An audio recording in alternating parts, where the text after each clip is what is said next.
Mars! May dagdag tayo sa monthly sales natin. Kotang-kota na tayo.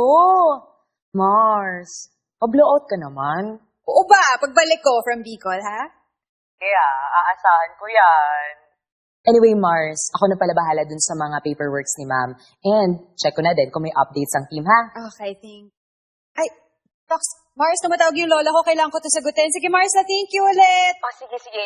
Ingat, enjoy your vacation. Yes, bye! Ta? Di na po, ah. Apo, tuloy ba biyahe mo bukas? Opo, mga 6 p.m. Andiyan na po ako. Nagka ha?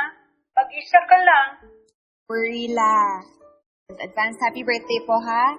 I love you. Bye. Bye, Apo.